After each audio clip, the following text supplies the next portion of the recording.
Si chiama Digital Divide ed è la diversa possibilità di accesso alle tecnologie di supporto nelle varie aree di una stessa provincia. Treviso e Belluno nel Veneto hanno zone non coperte pari addirittura al 30% del territorio. Il risultato? Privati e aziende non hanno accesso a banda larga e fibre ottiche, con un conseguente danno soprattutto per le imprese. Basti pensare al recentissimo credito d'imposta tramite il cosiddetto Click Day, una vera e propria risorsa non utilizzabile però da tutti. Molte aziende trevigiane infatti non sono riuscite a beneficiare degli incentivi fiscali promessi perché non sono state veloci nella richiesta a causa di problemi di rete. Noi vogliamo richiamare l'attenzione proprio di tutte le istituzioni perché oggi un paese e un territorio non ha la necessità solo di avere infrastrutture di tipo materiale come le strade e le ferrovie, ma soprattutto anche infrastrutture di tipo immateriali, quali sono per l'appunto la banda larga e la fibra ottica.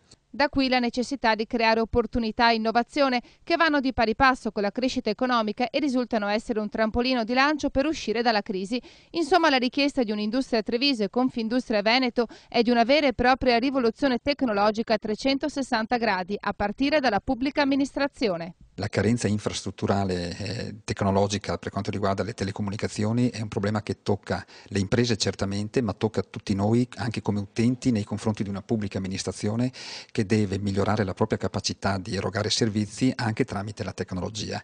Ed è per questo motivo che noi stiamo come Un'Industria Treviso supportando assieme alla Regione Veneto un importante progetto col quale 13 comuni del Coneglianese stanno mettendo assieme i propri servizi informativi proprio per dare la possibilità ai propri utenti, quindi ai cittadini e alle imprese, di avere servizi più velocemente e anche a costi contenuti.